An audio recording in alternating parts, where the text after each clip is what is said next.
Hello student, last class में हमने पढ़ा था अधिशोषण। ठीक है, अधिशोषण क्या होता है, कितने प्रकार का होता है, उसे प्रभावित करने वाले कारक सारे हमने पढ़ लिए थे। आज का हमारा जो नेक्स्ट टॉपिक है वो है उत्प्रेरण।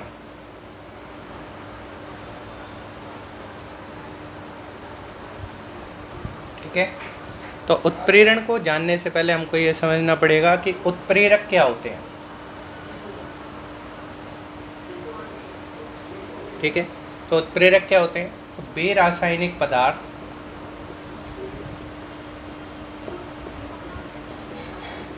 जो अभिक्रिया के वेग को परिवर्तित कर देते हैं,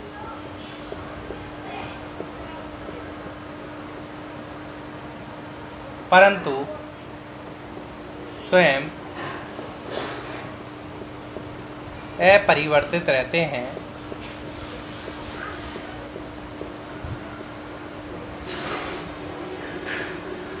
उत्प्रेरक कहलाते हैं।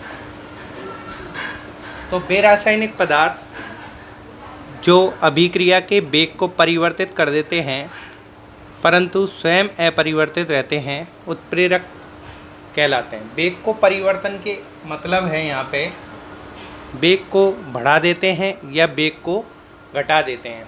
जैसे हम समझें, एक अभिक्रिया हमारे पास है, पोटेशियम क्लोरेट का अपघटन। पोटेशियम क्लोरेट का अपघटन कराते हैं हम, तो ये अपघटन 660 डिग्री सेंटीग्रेड पर होता है, पोटेशियम क्लोराइड और ऑक्सीजन में। ठीक है, तो ये अपघटन जो है हमारे पास 660 डिग्री सेंटीग्रेड पर होता है।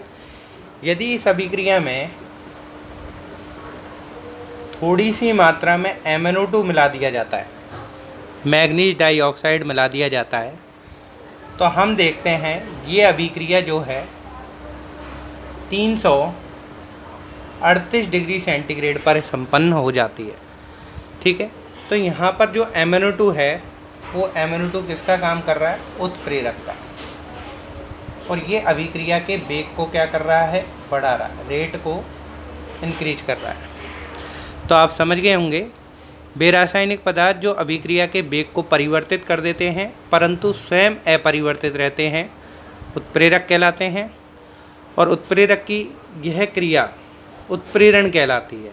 आगे हम एक लाइन और ऐड कर सकते थे इसमें, उत्प्रेरक की यह क्रिया ही अभिक्रिया के वेग को परिवर्तित करने की क्रिया ही क्या कहलाती है? उत्प्रेरण कहलाती है। ठीक है बेटा, तो उत्प्रेरण समझ में आ गया होगा। इसके बाद हमारे पास जो है उत्प्रेरक कितने प्रकार के होते हैं? तो उत्प्रेरक बेटा हमारे पास 4 प्रकार के होते हैं।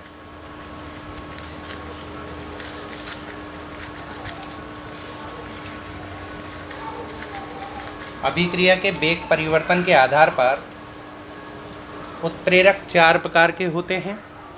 ठीक है, तो उत्प्रेरक कितने प्रकार के होते हैं? 4 प्रकार के होते हैं। ठीक है, 4 प्रकार कौन कौन से होते हैं बेटा वो? तो सबसे पहले हम देखते हैं धनात्मक उत्प्रेरक। ठीक है, धनात्मक उत्प्रेरक। धनात्मक उत्प्रेरक क्या होते हैं? जो अभिक्रिया के वेग को बढ़ा देते हैं। तो वे पदार्थ जो अभिक्रिया के वेग को बढ़ा देते हैं परंतु स्वयं अपरिवर्तित रहते हैं अभिक्रिया के दौरान, धनात्मक उत्प्रेरक कहलाते हैं। ठीक है, जैसे हम एक एग्जाम्पल से समझें, H2O2 का अपघटन कराते हैं, हाइड्रोजन परऑक्साइड का अपघटन कराते हैं, तो ये टूट जाता है H2O और ऑक्सीजन में। ठीक है, जल और ऑक्सीजन में। ये अभिक्रिया के लिए जो सक्रियण ऊर्जा चाहिए होती है वो चाहिए होती है 72 किलोजूल पर मोल। ठीक है, 72 किलोजूल पर मोल ऊर्जा की आवश्यकता होती है। लेकिन यही अभिक्रिया जब प्लेटिनम की सरफेस पर कराई जाती है तो आप देखते हो इसके लिए जो सक्रियण ऊर्जा चाहिए होती है वो 57 किलोजूल पर मोल एनर्जी की आवश्यकता होती है, 57 किलोजूल पर मोल ऊर्जा की आवश्यकता होती है। ठीक है, तो यहाँ पर पीटी किसका काम कर रहा है? पीटी यहाँ पर उत्प्रेरक का काम कर रहा है। ठीक है, जो अभिक्रिया के वेग को बढ़ा रहा है। आप देख रहे हो पहले जो एक्टिवेशन एनर्जी थी वो कितनी है 72 किलो जूल पर मोल, और अब कितनी चाहिए 57 किलो जूल पर मोल। इसको हम एक ग्राफ से समझते हैं। जैसे हमारे पास यहाँ एक ग्राफ ले लेते हैं, यहाँ पर हम लिख लेते हैं प्रोग्रेस ऑफ रिएक्शन, और यहाँ एनर्जी ले लेते हैं हम, ठीक है। यहाँ प्रोग्रेस ऑफ रिएक्शन और यहाँ एनर्जी ले ली हमने। तो आप देख रहे हो यहाँ रिएक्टेंट जो है वो कन्वर्ट हो रहा है किसमें, प्रोडक्ट में। रिएक्टेंट किसमें कन्वर्ट हो रहा है, प्रोडक्ट में। तो इस रिएक्टेंट को प्रोडक्ट में कन्वर्ट होने के दौरान जो एक्टिवेशन एनर्जी चाहिए हमको, वो एक्टिवेशन एनर्जी उत्प्रेरक की अनुपस्थिति में है, जो कितनी है हमारे पास 72 किलो जूल पर मोल, ठीक है, उत्प्रेरक की अनुपस्थिति में है। लेकिन जब यही अभिक्रिया पीटी की सरफेस के ऊपर कराई जाती है, प्लेटिनम उत्प्रेरक की उपस्थिति पर कराई जाती है, तो ये ग्राफ आप देखते हो कुछ इस प्रकार से प्राप्त हो जाता है हमको। और यहाँ पर जो सक्रियण ऊर्जा है, सक्रियण ऊर्जा है ये घट जाती है, और ये होती है उत्प्रेरक की उपस्थिति में। तो उत्प्रेरक की उपस्थिति में आप देखते हो सक्रियण ऊर्जा कितनी प्राप्त होती है हमें 57 किलो जूल पर मोल। तो यहाँ पर आप देख पा रहे हो कि अभिक्रिया का वेग जो है वो बढ़ गया। अब अभिक्रिया का वेग कैसे बढ़ता है, तो आप समझ सकते हो कि जब धनात्मक उत्प्रेरक ऐसा क्या करता है जिससे अभिक्रिया का वेग बढ़ जाता है, तो ये सक्रियण ऊर्जा के मान में कमी कर देता है। सक्रियण ऊर्जा के मान में क्या कर देता है, कमी कर देता है, जिससे अभिक्रिया का वेग क्या हो जाता है, बढ़ जाता है। इसके बारे में बेटा हम केमिकल काइनेटिक्स वाले चैप्टर के अंदर भी पढ़ के आते हैं, ठीक है। नेक्स्ट हम देखते हैं तो ये सक्रियण ऊर्जा के मान में कैसे कमी लेके आता है, इसको हम एक एग्जाम्पल से समझते हैं, या इसी एग्जाम्पल से समझते हैं हम। ऐसा क्या करता है, प्लेटिनम डालने से जो एक्टिवेशन एनर्जी है वो घट जाती है, ठीक है। एक्टिवेशन एनर्जी जो है वो घट गई, एनर्जी जो है वो डिक्रीज हो गई। तो आप समझ सकते हो, देखो यहाँ प्लेटिनम धातु की सतह पर अभिक्रिया होती है। प्लेटिनम क्या करता है, H2O2 जो हाइड्रोजन परऑक्साइड है उसको अधिशोषित कर लेता है, अपनी सरफेस पर जोड़ लेता है, ठीक है, अधिशोषित कर लेगा। अधिशोषण के दौरान आपको पता है एनर्जी क्या होती है, रिलीज होती है। तो अधिशोषण के दौरान एनर्जी रिलीज होती है, यानी अधिशोषण कैसा प्रक्रम है, ऊष्माक्षेपी है। कैसा प्रक्रम है, ऊष्माक्षेपी है, ऊष्मा निर्मुक्त होती है। तो आप समझ सकते हो जब इसका अपघटन होता है प्लेटिनम की सरफेस पर, पीटी की सरफेस पर अपघटन होता है, तो प्लेटिनम इसका अपनी सतह पर क्या करता है, अधिशोषण करता है। क्या करता है, अधिशोषण। और अधिशोषण आप सभी जानते हो एक कैसा प्रक्रम है, ऊष्माक्षेपी प्रक्रम है। और इसके दौरान क्या होती है, ऊर्जा निर्मुक्त होती है, ठीक है, और जिसके कारण सक्रियण ऊर्जा के मान में कमी आ जाती है। तो आप समझ चुके होंगे धनात्मक उत्प्रेरक क्या होते हैं। हाँ तो बेटा आप समझ गए होंगे कि धनात्मक उत्प्रेरक क्या करता है, वे पदार्थ जो रासायनिक अभिक्रिया के वेग को बढ़ा देते हैं। तो धनात्मक उत्प्रेरक अभिक्रिया के वेग को कैसे बढ़ा देते हैं, सक्रियण ऊर्जा के मान में कमी कर देते हैं। तो नेक्स्ट क्वेश्चन बनता है सक्रियण ऊर्जा के मान में कैसे कमी हो जाती है। तो उत्प्रेरक अपनी सतह पर अभिकारकों को जोड़ता है, जिससे घटना देखने को मिलती है हमें अधिशोषण, और अधिशोषण के दौरान ऊर्जा निर्मुक्त होती है, जिसके कारण सक्रियण ऊर्जा के मान में कमी हो जाती है। तो ये पहला प्रकार हो गया हमारे पास उत्प्रेरक का, धनात्मक उत्प्रेरक, ठीक है। नेक्स्ट हम बात करते हैं इसके बाद सेकंड टाइप जो आता है हमारे पास,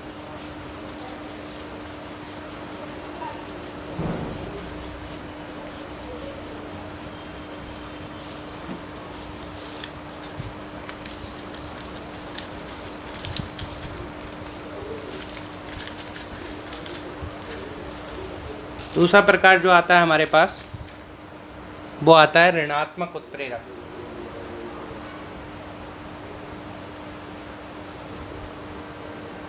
ये धनात्मक उत्प्रेरक का अपोजिट है।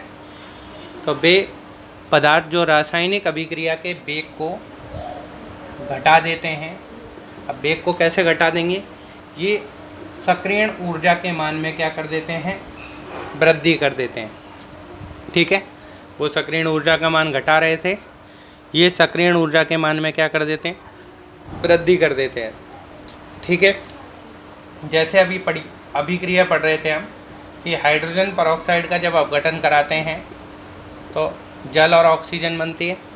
इस अभिक्रिया को उत्प्रेरक की अनुपस्थिति में करा रहे थे तो आप देख रहे थे 72 किलोजूल पर मोल ऊर्जा की आवश्यकता थी।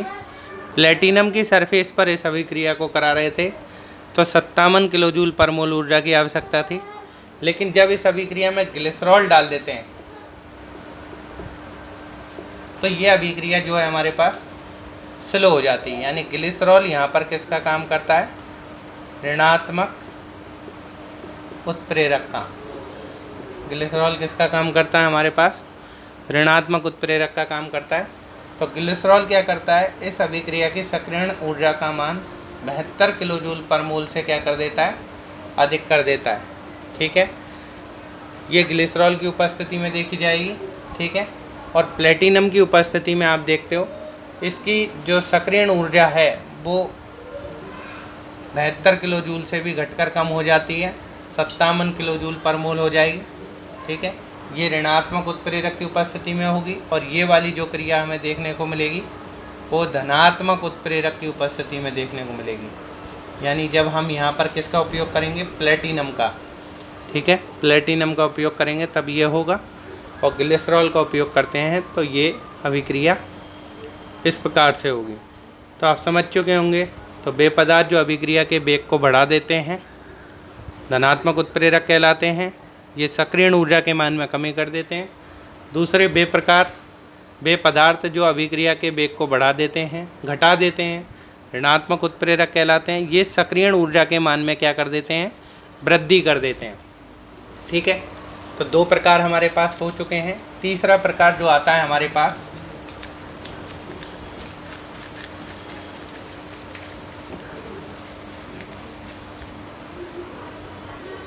उत्प्रेरक का हम तीसरा प्रकार देखें तो तीसरा प्रकार हमारे पास आता है स्वतः उत्प्रेरक।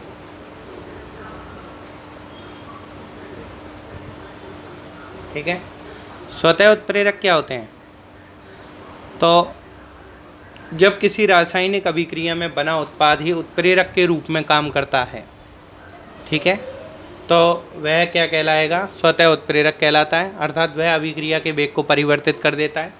जैसे हम देखते हैं एस्टर का जल अपघटन कराते हैं एथिल एसीटेट का, इसका जल अपघटन कराएं एथिल एसीटेट का, तो इस जल अपघटन में आप देखते हो एसिटिक एसिड प्लस एथेनॉल बन के आता है। ठीक है, तो प्रारंभ में ये अभिक्रिया धीमी गति से होती है, लेकिन एसिटिक एसिड बनते ही एसिटिक एसिड जो है वो टूट जाता है एसीटेट आयन और हाइड्रोजन आयन में। यहाँ जो H+ आयन है वो किसका काम करता है, कैटलिस्ट का। ठीक है, उत्प्रेरक का काम करता है, और ये अभिक्रिया के वेग को क्या कर देता है, बढ़ा देता है।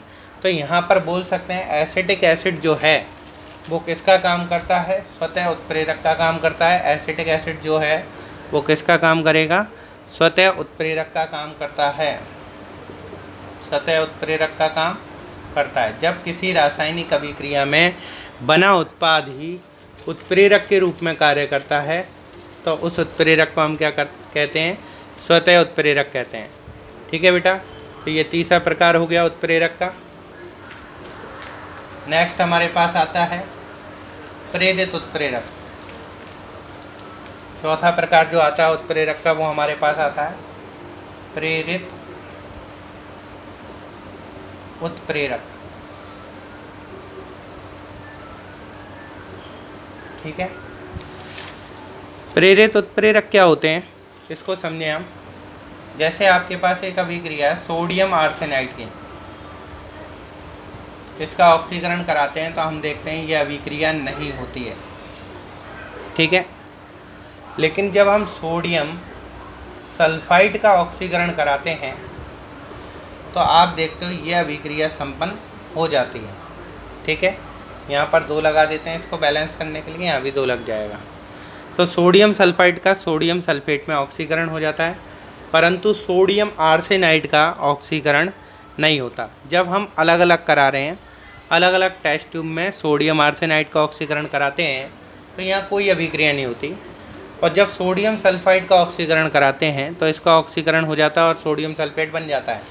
लेकिन जब ही इस अभिक्रिया को हम एक साथ कराएं, यानी सोडियम आर्सेनाइड का ऑक्सीकरण और सोडियम सल्फाइड का ऑक्सीकरण एक साथ कराया जाता है, तो हम क्या देखते हैं, सोडियम आर्सेनाइड का भी ऑक्सीकरण हो जाता है आर्सेनेट में, और सोडियम सल्फाइड का भी ऑक्सीकरण हो जाता है सोडियम सल्फेट में। तो आप देखते हो दोनों का ऑक्सीकरण हो जाता है। तो हम कह सकते हैं ये दूसरी अभिक्रिया पहली अभिक्रिया के लिए इसका काम करती है प्रेरित उत्प्रेरक का। जब एक अभिक्रिया दूसरी अभिक्रिया के लिए उत्प्रेरक का काम करती है तो उसे हम क्या बोल सकते हैं, प्रेरित उत्प्रेरक। तो समझ में आ गया होगा, जब एक अभिक्रिया दूसरी अभिक्रिया के लिए उत्प्रेरक का कार्य करती है तो जो अभिक्रिया उत्प्रेरक का कार्य कर रही है उसे हम क्या कहेंगे, प्रेरित उत्प्रेरक। तो उत्प्रेरक हमारे पास 4 प्रकार का हो गया। धनात्मक उत्प्रेरक जो अभिक्रिया के वेग को बढ़ा देता है और सक्रियण ऊर्जा को घटा देता है, जिससे अभिक्रिया जल्दी हो जाती है। ठीक है, कैसे घटाता है, अधिशोषण के दौरान अधिशोषण करता है, जिससे अधिशोषण ऊष्मा छिपे प्रक्रिया में आप समझ गए होंगे ऊर्जा में कमी आ जाती है, जिससे सक्रियण ऊर्जा भी घट जाती है। दूसरा हमारे पास आता है ऋणात्मक उत्प्रेरक जो अभिक्रिया के वेग को घटा देता है, अर्थात वो सक्रियण ऊर्जा के मान में क्या कर देगा, वृद्धि कर देगा। ऋणात्मक उत्प्रेरक के और भी बहुत सारे एग्जाम्पल हो सकते थे, मैंने बताया नहीं आपको। ऋणात्मक उत्प्रेरक में एक आता है TEL बोलते हैं हम ऋणात्मक उत्प्रेरक में, टेट्रा एथिल लेड C2H5 का होल 4 और PB, ये कंपाउंड होता है टेट्रा एथिल लेड। ठीक है, ये पेट्रोल की विस्फोटक प्रवृत्ति को कम कर देता है। इसका उपयोग भी आपके ऋणात्मक उत्प्रेरक के रूप में किया जाता है, अर्थात पेट्रोल की क्रियाशीलता को कम करने के लिए इसका उपयोग किया जाता है।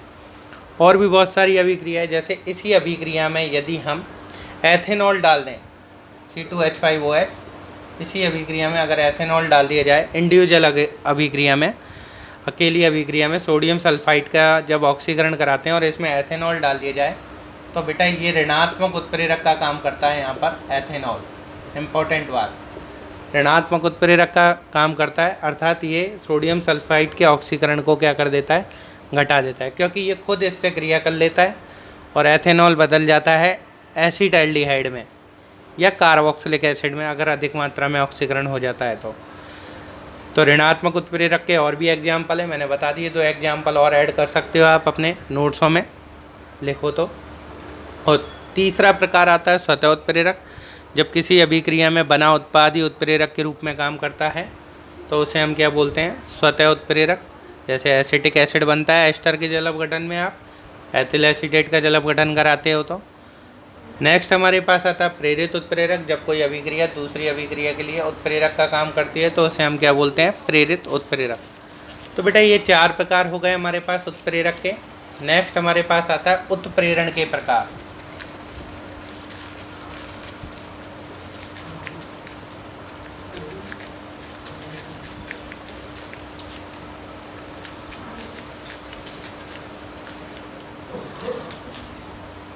ठीक है बेटा, तो उत्प्रेरण हमारे पास 2 प्रकार का होता है। उत्प्रेरण हमारे पास 2 प्रकार का होता है।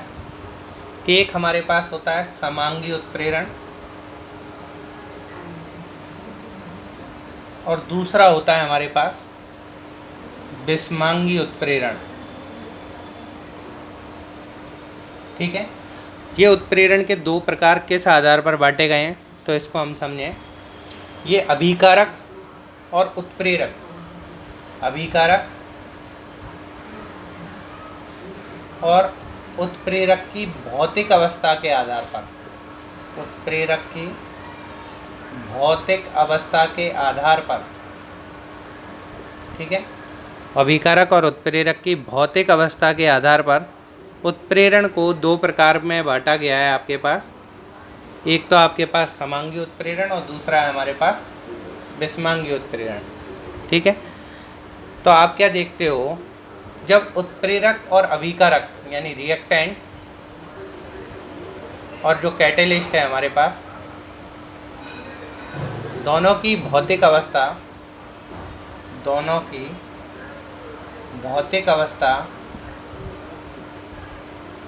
समान होती है। उत्प्रेरक और अभिकारक दोनों की भौतिक अवस्था समान होती है, तो उसे हम क्या बोलेंगे? समांगी उत्प्रेरण। भौतिक अवस्था से मतलब आप जानते होंगे ठोस, द्रव और गैस, तीन ही होती है पदार्थ की भौतिक अवस्था। तो जब उत्प्रेरक और अभिकारक दोनों की भौतिक अवस्था समान होती है तो उसे हम बोलते हैं समांगी उत्प्रेरण। और जब उत्प्रेरक और अभिकारक दोनों की भौतिक अवस्था कैसी होती है? भिन्न भिन्न होती है हमें, तो वह किस में आ जाएगा? विषमांगी उत्प्रेरण में। तो जब उत्प्रेरक और अभिकारक दोनों की भौतिक अवस्था अलग अलग होती है तो उसे हम किस में रखते हैं? विषमांगी उत्प्रेरण में। जैसे एग्जाम्पल लें समांगी उत्प्रेरण का, SO2 हाफ O2 रिएक्शन कराते हैं, NO कैटेलिस्ट यहाँ पे काम करता है और SO3 बन के आती हैं। तो यहाँ SO2 गैस होती है, हाफ O2 गैस होती है, NO भी गैस है और बनने वाली SO3 भी गैस है। तो यहाँ आप देख पा रहे हो उत्प्रेरक और अभिकारक दोनों की भौतिक अवस्थाएं कैसी हैं? समान है, दोनों गैस हैं। तो ये एग्जाम्पल किसका हो जाएगा? समांगी उत्प्रेरण का। ऐसे ही आप देखते हैं यहाँ पे SO2 प्लस हाफ O2 और ये अभिक्रिया कराई जाती है B2O5 वैनेडियम पेंटाऑक्साइड की उपस्थिति में। तो आप देखते हो SO3 बन के आता है। ये सहस्पर्श प्रक्रम की अभिक्रिया है।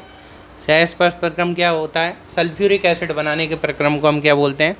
सहस्पर्श प्रक्रम, कॉन्टैक्ट प्रोसेस।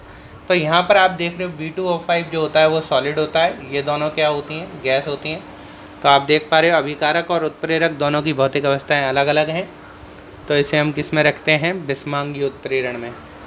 और भी एग्जाम्पल है हमारे पास जिसके अंदर आप देखते हो, जैसे हमारे पास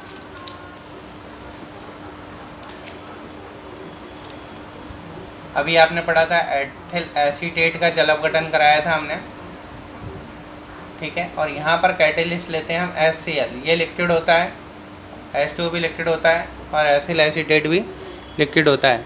तो इनके जल अपघटन से क्या बनता है? तो इनके जल अपघटन से आप देखते हो क्या बन के आएगा? एसिटिक एसिड और एथेनॉल, ठीक है।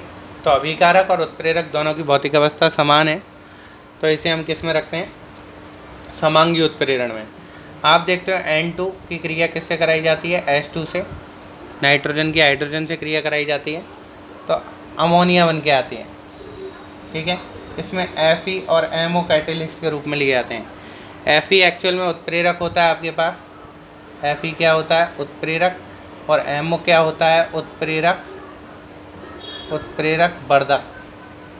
तो यहीं पर हम दो डेफिनेशन और समझ लेते हैं, एक होता है उत्प्रेरक वर्धक और एक होता है उत्प्रेरक विष। तो उत्प्रेरक की जो क्रियाशीलता को बढ़ा देते हैं वो उत्प्रेरक वर्धक होते हैं, और जो उत्प्रेरक की क्रियाशीलता को घटा देते हैं उसे उत्प्रेरक विष बोलते हैं, ठीक है। ये दो वर्ड भी हमारे कई बार काम में आते हैं। ज़्यादातर उत्प्रेरक विष के रूप में HCN और कार्बन डाइसल्फाइड को लिया जाता है, ठीक है। HCN और किसको लिया जाएगा? कार्बन डाइसल्फाइड को। तो बेटा ये हो गया उत्प्रेरण, समांगी और विषमांगी उत्प्रेरण। उत्प्रेरक और अभिकारक की भौतिक अवस्था के आधार पर उत्प्रेरण दो प्रकार का हो गया, समांगी उत्प्रेरण और विषमांगी उत्प्रेरण। तो जब उत्प्रेरक और अभिकारक की दोनों की भौतिक अवस्था समान होगी तो इसे हम समांगी उत्प्रेरण में लेंगे, और जब उत्प्रेरक और अभिकारक दोनों की भौतिक अवस्था अलग अलग है तो हम इसे विषमांगी उत्प्रेरण में लेते हैं, ठीक है।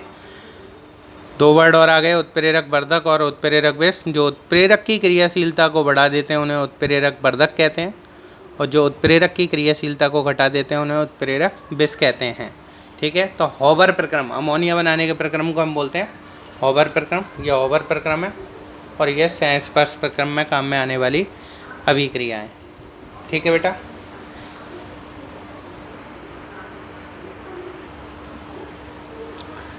ठीक है बेटा, हमारा नेक्स्ट टॉपिक है उत्प्रेरण की क्रिया विधि। तो उत्प्रेरण दो प्रकार का था, समांगी उत्प्रेरण और विषमांगी उत्प्रेरण। तो समांगी उत्प्रेरण की क्रिया विधि हम देखते हैं। समांगी उत्प्रेरण की क्रिया विधि, ठीक है। समांगी उत्प्रेरण की जो क्रियाविधि है वो माध्यमिक यौगिक सिद्धांत से समझी जाती है। माध्यमिक यौगिक सिद्धांत, ठीक है। ये क्या होता है, इसमें क्या होता है, पहले अभिकारक उत्प्रेरक से क्रिया करके एक माध्यमिक यौगिक बनाता है, फिर वो माध्यमिक यौगिक दूसरे अभिकारक से क्रिया करके उत्पाद का निर्माण करता है। जैसे हम समझें ए बी से क्रिया कर रहा है एक्स की उपस्थिति में, तो क्या बन गया यहाँ पर ए बी। अब यहाँ पर एक्स जो होगा वो गैस होगा, बी भी गैस होगा और ए भी गैस होगा, जब भी तो हम इसको समांगी उत्प्रेरण में रखेंगे। तो ये तो बेटा जनरल रिएक्शन हो गई। इसकी मैकेनिज्म हम देखें तो आप क्या देखते हो, पहले ए जो है वो एक्स से क्रिया करके क्या बनाता है, ए एक्स। ए एक्स क्या है, एक इंटरमीडिएट या माध्यमिक यौगिक कंपाउंड है।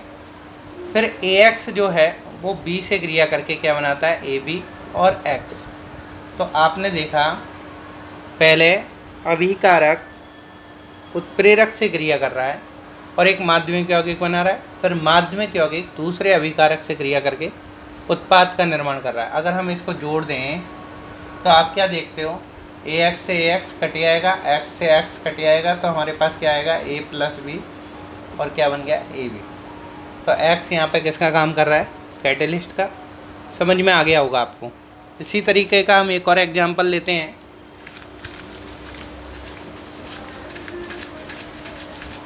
ठीक है, जैसे हमने एक अभिक्रिया पढ़ी थी, उसकी जनरल रिएक्शन लिख रहे हैं हम, फिर उसकी मैकेनिज्म देखेंगे। जैसे अभी देख रहे थे हम SO2 की क्रिया कराते हैं हाफ O2 से, ठीक है। तो आप देखते हो NO गैस की प्रेजेंस में कराई जाती है तो SO3 बन के आता है। तो ये भी गैस था बेटा, ये भी गैस है। तो एग्जाम्पल किसका हो गया, समांगी उत्प्रेरण का। अब हम यदि इसकी मैकेनिज्म को देखें तो आप देखते हो SO2 जो है,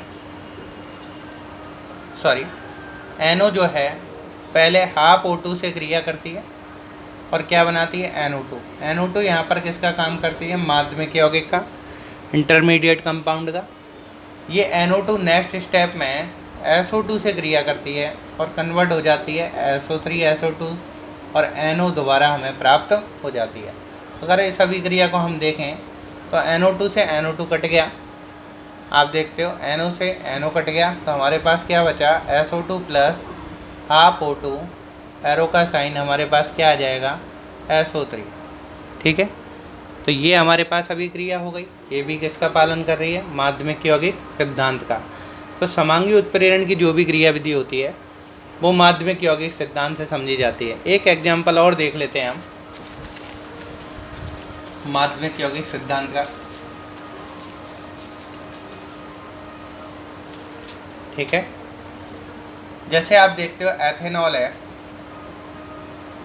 इसका निर्जलीकरण कराया जाता है अम्ल की उपस्थिति में। H2SO4 उत्प्रेरक का काम करेगा, ये लिक्विड होती है और H2SO4 भी आप जानते हैं लिक्विड होती है।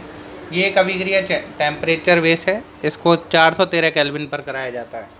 ठीक है, तो 413 केल्विन पर कराते हैं तो यहाँ पर जो बन के आता है हमारे पास ईथर बन के आता है, C2H5O, C2H5 एथॉक्सी एथेन नाम है इसका।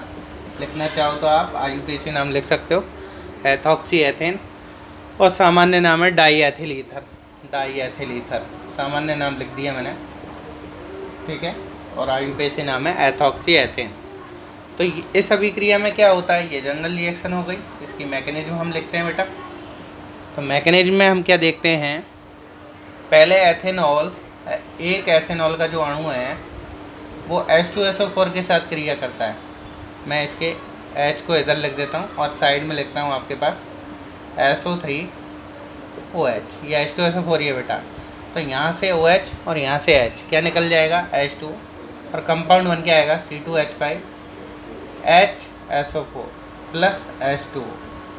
ये बन गया इस अभिक्रिया का इंटरमीडिएट या माध्यमिक यौगिक बन गया एथिल हाइड्रोजन सल्फेट। ये एथिल हाइड्रोजन सल्फेट दूसरे H2SO4 से क्रिया करेगा और दूसरे H2SO4 से क्रिया करके क्या करता है, एक्चुअल में यहाँ से आप देखते हो एथिल ओ सॉरी H2SO4 नहीं, एथेनॉल से क्रिया करेगा। दूसरे 2 मॉलिक्यूल थे तो दूसरे एथेनॉल से क्रिया करेगा। ठीक है, तो यहाँ से आप क्या देखते हो, H और यहाँ से HSO4 मिलकर दोबारा क्या बना देंगे, H2SO4 बना देंगे और C2H5 H की जगह पे आ जाएगा तो बनेगा C2H5O C2H5। ठीक है, यानी एथॉक्सी एथेन बन गया और साथ में बन के आएगा आपके पास H2SO4 बन के आ जाएगा। ठीक है, तो इस अभिक्रिया में आप देखो तो एथिल हाइड्रोजन सल्फेट से एथिल हाइड्रोजन सल्फेट कट आएगा, H2SO4 से H2SO4 कट आएगा, तो ऊपर वाली जनरल रिएक्शन आ जाएगी 2C2H5OH। ठीक है, और इसको आगे बढ़ा देते हो आप तो बनेगा C2H5OH ओ sorry C2H5O C2H5 plus H2। तो ये 3 अभिक्रिया हमने एग्जाम्पल में देखी बेटा, तीनों जो है वो माध्यमिक यौगिक सिद्धांत का पालन कर रही हैं। तो समांगी उत्प्रेरण की जो क्रिया विधि है वो माध्यमिक यौगिक सिद्धांत के द्वारा समझी जाती है। ठीक है, नेक्स्ट हमारे पास आती है विषमांगी उत्प्रेरण की क्रिया विधि।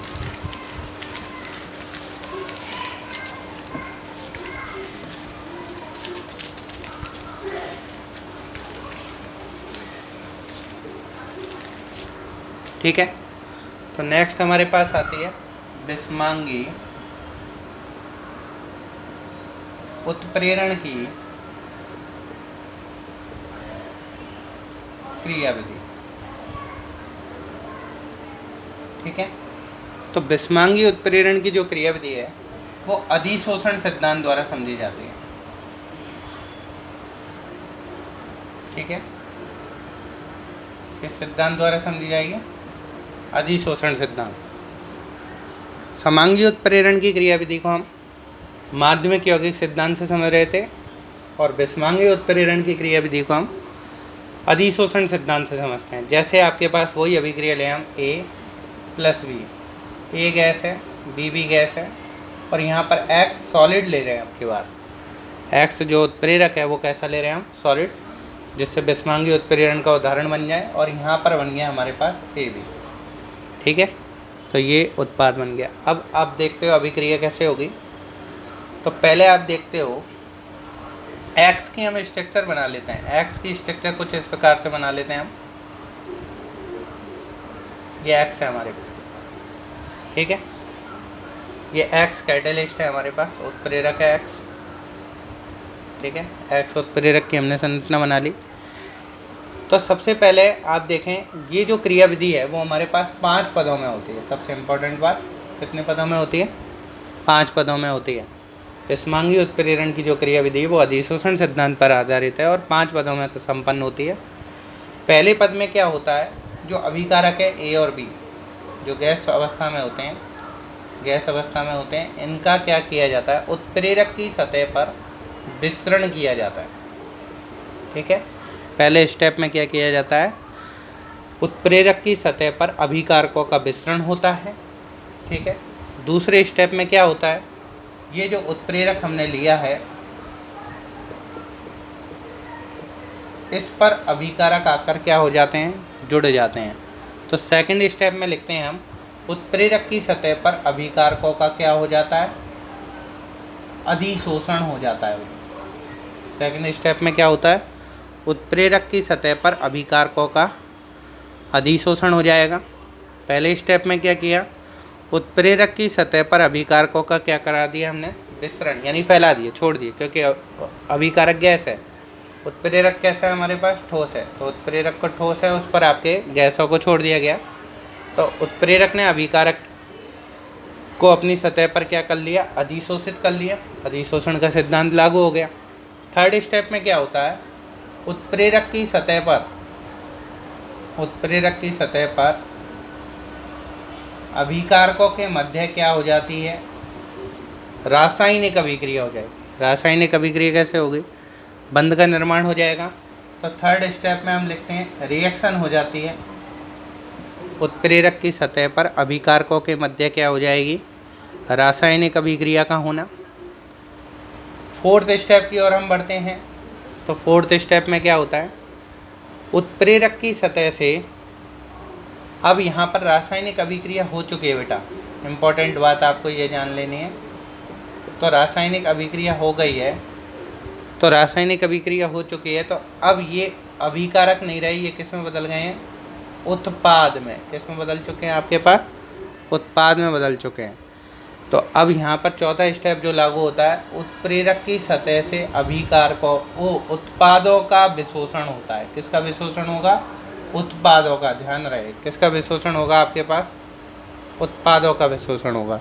तो उत्प्रेरक की सतह से उत्पादों का विशोषण, चौथा स्टेप हमारे पास ये होता है। और पांचवा स्टेप जो फाइनल स्टेप है, उत्प्रेरक अपनी सतह पुनः अभिकारकों के लिए क्या करता है? उपलब्ध कराता है। तो पुनः जो अपनी सरफेस है वो पाँचवें पॉइंट में किसके लिए उपलब्ध कराता है? अभिकारकों के लिए उपलब्ध कराता है। तो बिस्मांगी उत्प्रेरण के अधिशोषण सिद्धांत को अगर हम समझें तो इसके आधार पर अभिक्रिया जो है वो 5 पदों में होती है। पहले पद में उत्प्रेरक की सतह पर अभिकारकों का विसरण होगा, ठीक है। गैस अभिकारकों को उत्प्रेरक की सतह पर छोड़ दिया जाता है। दूसरे पद में उत्प्रेरक की सतह पर अभिकारकों का क्या हो जाता है? अधिशोषण हो जाता है। तीसरे पद में उत्प्रेरक की सतह पर अभिकारकों के मध्य रासायनिक अभिक्रिया हो जाती है, यानी बंध का निर्माण होगा। बंध निर्माण होते ही ये अभिकारक नहीं रहेंगे, अब उत्पाद बन जाएंगे। तो चौथे स्टेप में उत्प्रेरक की सतह से उत्पादों का विशोषण होता है। विशोषण का मतलब होता है हटना, पढ़ा चुका हूँ बेटा, पार्ट 1 में आप देखना। और लास्ट पद में हमारे पास पुनः उत्प्रेरक अपनी सतह अभिकारकों के लिए उपलब्ध कराता है। तो बेटा ये सरफेस केमिस्ट्री का आपका पार्ट 3 था, जिसके अंदर हमने उत्प्रेरण को पढ़ा। उत्प्रेरक क्या होते हैं, कितने प्रकार का होता है, उत्प्रेरण कितने प्रकार का होता है और उत्प्रेरण की क्रियाविधि, ये सारी चीज़ें हमने इस पार्ट के अंदर डिस्कस की है। नेक्स्ट टॉपिक हमारे पास जो आएगा वो आएगा एंजाइम उत्प्रेरण, जिसको हम बेटा हम नेक्स्ट क्लास में डिस्कस करेंगे। आज अपनी क्लास यहीं ऑफ करते हैं। Thank you.